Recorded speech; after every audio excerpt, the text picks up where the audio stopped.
Porque ustedes lo quisieron, al público lo que pida. Los comentarios de nuestros videos están llenos de fans de Joe Montana indignados de que no le hemos dado su lugar. Hasta recibimos algunos insultos por poner a Tony Romo arriba del señor Montana. Joseph Clifford Montana Jr. Para toda una generación, este tipo era la perfección. Joe Montana, Joe Cool, The Comeback Kid. 4 Super Bowls, 4 victorias, 0 intercepciones en el partido más importante. Su nombre es sinónimo de grandeza, el estándar contra el que todos los futuros mariscales de campo serían medidos. Durante años, la pregunta del mejor de la historia tenía una sola respuesta: Joe Montana. Ahora, ya sabemos que es Tony Romo nuestro padre. Lo siento, no tengo miedo de que me corran por decir la verdad. Bueno, pero hablando en serio, desde que Joe se retiró un 18 de abril de 1995, han pasado muchas cosas. Han surgido nuevas leyendas, y la longevidad de Tom Brady y el dominio de Peyton Manning y los números de varios otros han reescrito libros de historia, forzando una reevaluación de todo lo que creíamos saber. La memoria se desvanece y las nuevas generaciones solo conocen a Montana por videos granulados en YouTube y las historias que les cuentan sus papás. Esto nos lleva a una pregunta que para muchos es una blasfemia. ¿Es el legado de Joe Montana tan intocable como lo recordamos? ¿O el paso del tiempo ha magnificado su leyenda? Hoy no vamos a repetir los mismos elogios de siempre. Vamos a sumergirnos en los datos, revivir sus jugadas y analizar el contexto de su época. Hoy vamos a responder de una vez por todas qué tan bueno fue Joe Montana realmente. La cosa con Montana es que nadie lo vio venir. A diferencia de prospectos como John Elway o Peyton Manning, Montana no llegó a la NFL con alfombra roja extendida. Su camino a la cima fue improbable, lleno de dudas, lo que hace su dominio aún más extraordinario. Nació en un pequeño pueblo de Pensilvania y era un atleta talentoso en todo: fútbol americano, béisbol y baloncesto. De hecho, era tan bueno en baloncesto que la Universidad Estatal de Carolina del Norte lo consideró seriamente para un prestigioso programa. ¿Se imaginan? Joe Montana de poste en una cancha de básquet. Seguro le hubiera hecho competencia a Larry Bird como los únicos 2 blanquitos buenos para ese deporte en la historia. Pero el corazón de Joe estaba en el emparrillado y aceptó ir a la legendaria Notre Dame. Su carrera colegial fue un prestigio de lo que vendría. Una montaña rusa de altibajos y remontadas espectaculares, ganándose el apodo de The Comeback Kid. Tuvo que luchar por su puesto, a menudo entrando desde la banca para liderar victorias imposibles. Su momento cumbre fue el Cotton Bowl de 1979, jugando en medio de una tormenta de hielo, perdiendo 34-12 en el último cuarto. Montana, luchando contra hipotermia, orquestó una remontada de locura, ganando 35-34 con un touchdown en la última jugada. Los scouts de la NFL no estaban convencidos, lo veían como un jugador de sistema. Las críticas eran casi cómicas. Su brazo no era lo suficiente fuerte, no era muy alto, no era muy rápido. Y en el draft de 1979, Montana esperó y esperó. Vio cómo 81 jugadores, incluidos 4 quarterbacks, eran elegidos antes que él. Finalmente, en la tercera ronda, los San Francisco 49ers, un equipo perdedor en ese entonces, decidieron apostar por él. Pero lo que transformó a un quarterback subestimado y a una franquicia mediocre en una dinastía fue la llegada de un genio, el entrenador Bill Walsh. Él fue el arquitecto de la West Coast Offense. En lugar de pases largos y arriesgados, su sistema se basaba en pases cortos, rápidos y precisos. Era un sistema que no necesitaba un brazo de cañón, sino inteligencia, precisión y decisiones rápidas. En otras palabras, requería exactamente a Joe Montana. La unión fue perfecta y en la temporada de 1981 todo explotó. Los 49ers pasaron de un récord de 6-10 a 13-3. Y en el juego de campeonato de la NFC contra los Dallas Cowboys nació la leyenda. Menos de un minuto por jugar, abajo en el marcador, en la yarda 6 de Dallas. Montana retrocedió. 3 defensores de los Cowboys estaban a punto de aplastarlo. Parecía que todo había terminado, pero con una calma increíble, rodó hacia su derecha y lanzó un pase altísimo, casi fuera del campo. Y de la nada, el ala cerrada Dwight Clark saltó y atrapó el balón con la punta de los dedos. Touchdown. Esa jugada, The Catch, no solo los mandó a su primer Super Bowl, fue el paso de la antorcha. La vieja dinastía de los Cowboys ha caído. 2 semanas después, Montana ganó el Super Bowl 16 y fue el MVP. El quarterback que nadie quería era el campeón del mundo. Pero esto solo era el comienzo. Con el primer anillo, la dupla Montana-Walsh sentó bases para una dinastía. Los 80 fueron de los 49ers y Joe Montana era su rey. La temporada de 1984 fue su obra maestra. Un récord de 15-1. Llegaron al Super Bowl 19 para el duelo más esperado. Montana contra el joven y explosivo Dan Marino. Marino venía de una temporada récord de 48 touchdowns. ¿Eficiencia o potencia? Montana no solo ganó el debate, lo aniquiló. Superó a Marino por completo, lanzando para 331 yardas, 3 touchdowns y corriendo para otro. Los 49ers ganaron 38-16. Bill Walsh dijo claro, Joe Montana es el mejor quarterback de hoy y quizás de todos los tiempos. Luego llegó Jerry Rice en 1985. Tal vez fue el mejor receptor de la historia. Y la ofensiva alcanzó un nivel estratosférico. Ganaron 2 Super Bowls consecutivos para cerrar la década, el 23 y el 24.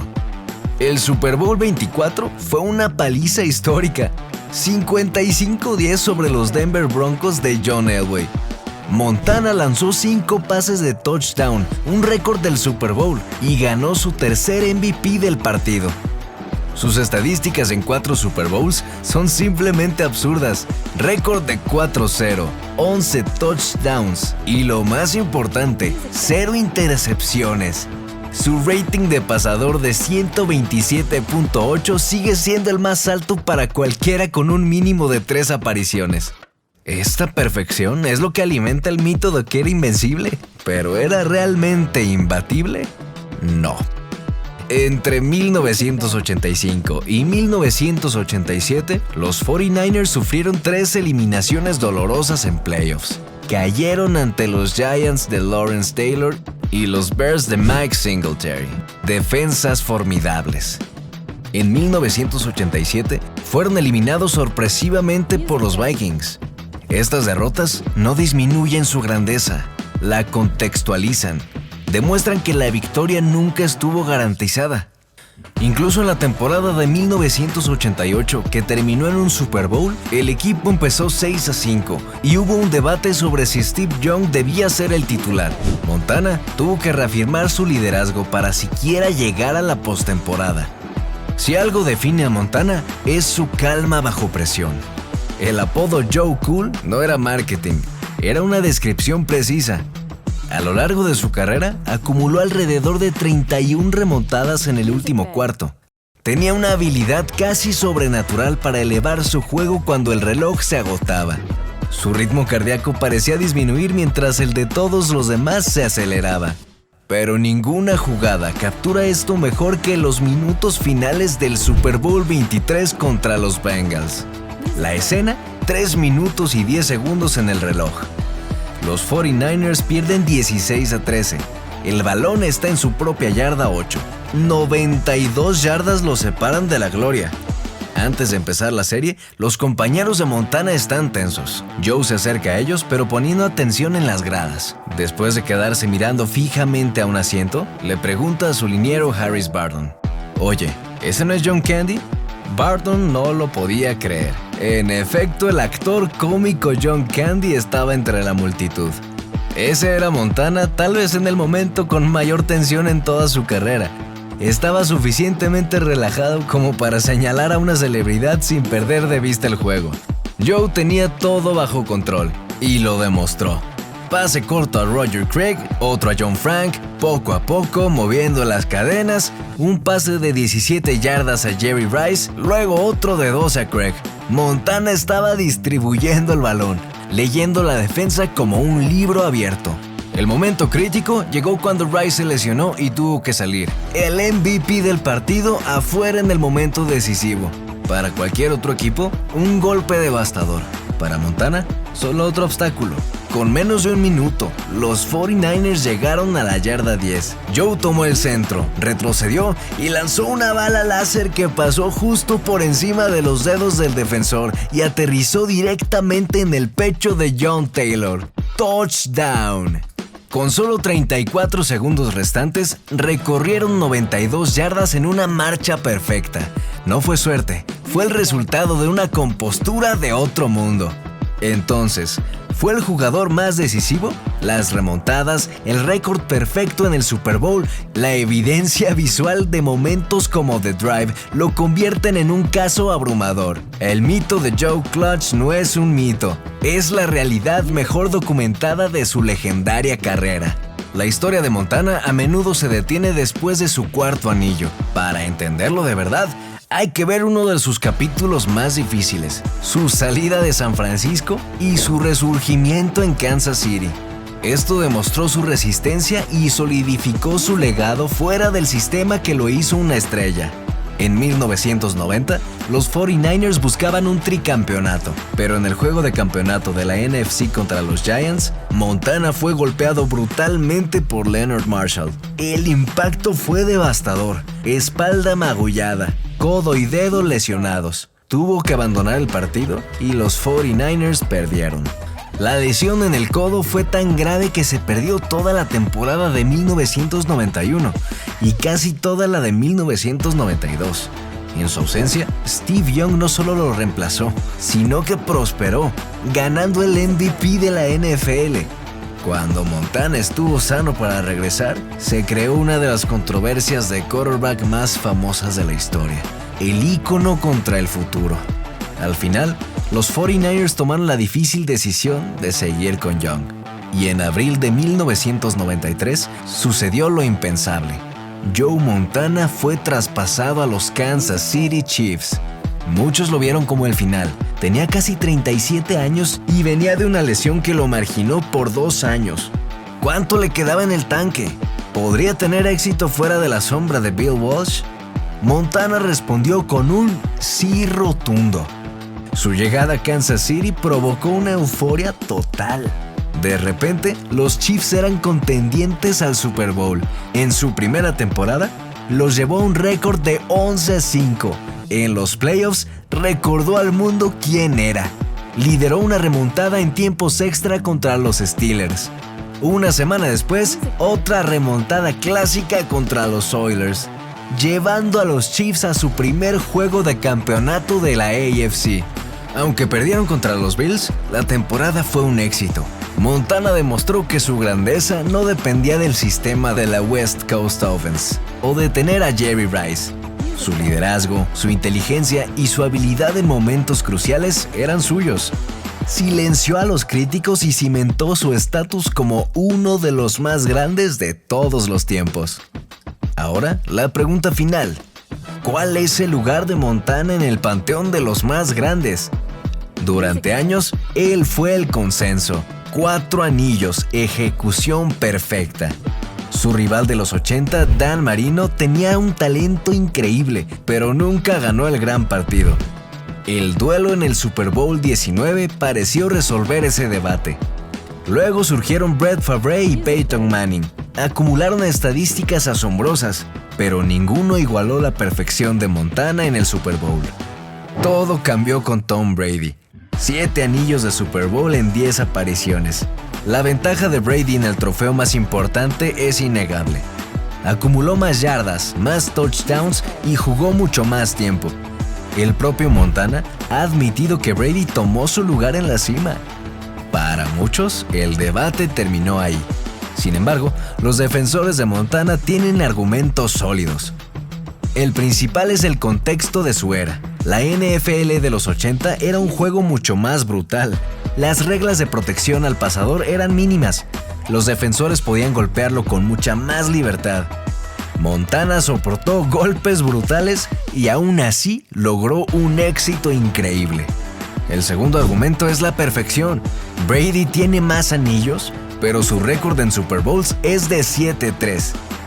La marca inmaculada de Montana de 4-0, con 0 intercepciones, es un nivel de rendimiento impecable que nunca ha sido igualado. Es la diferencia entre ser un jugador en serie y ser perfecto. Además está su impacto. Montana y Bill Walsh popularizaron una ofensiva que cambió la NFL. Montana fue el prototipo del quarterback moderno, móvil, preciso y mentalmente agudo. Brady no afectó el juego de esa manera, en parte porque básicamente nadie juega como Brady. Entonces, ¿dónde deja esto a Joe Montana? Quizás la búsqueda de un único GOAT es inútil. Comparar jugadores de diferentes épocas es casi imposible. Lo que sí podemos decir es esto: Joe Montana pertenece a la categoría más exclusiva de atletas. Fue un ganador, un motivador, un artista de la remontada. Su grandeza no se mide solo con números, sino con momentos, the catch, el drive de John Candy, su récord impecable. Puede que Tom Brady haya escalado más alto en la montaña de los campeonatos, pero Joe Montana fue el hombre que trazó el mapa para muchos. No es solo uno de los mejores, es el estándar de calma y gracia bajo presión por el cual todos los demás siempre serán juzgados. Entonces, después de todo esto, ¿qué tan bueno fue Joe Montana realmente? Fue tan bueno como dice la leyenda, pero no por las razones simplificadas que se recuerdan. No fue un superhéroe invencible. Enfrentó derrotas, lesiones que amenazaron su carrera y la presión que lo obligó a dejar al equipo que él mismo construyó. Su grandeza no está en una perfección mítica, sino en su respuesta a la imperfección, en su capacidad para recuperarse de ser una selección de tercera ronda y convertirse en campeón, y sobre todo, en su habilidad para alcanzar el estado de calma casi sobrehumano cuando la presión era insoportable. Joe Montana no solo fue bueno, fue un pionero. Lideró una de las dinastías más grandes de la historia con una gracia que le valió el apodo de Joe Cool. Su récord perfecto en el Super Bowl, con 11 touchdowns y 0 intercepciones, sigue siendo una de las hazañas más asombrosas del deporte. El debate del GOAT probablemente nunca tendrá una respuesta definitiva, pero los números, los anillos y, más importante, los momentos icónicos confirman que la leyenda de Joe Montana no es un mito, es una realidad. Quizás no sea el GOAT indiscutible para todos, pero para una generación entera y para cualquiera que valore la perfección bajo presión, siempre será el estándar de oro. ¿Y ustedes qué opinan? ¿Ya nos van a dejar de regañar por no hablar de Joe Montana? ¿Creen que es el GOAT o hay alguien que lo supera? Dejen su opinión en los comentarios y díganos qué otra leyenda de la NFL deberíamos analizar a fondo. No olviden suscribirse para más análisis como este. Gracias por acompañarnos.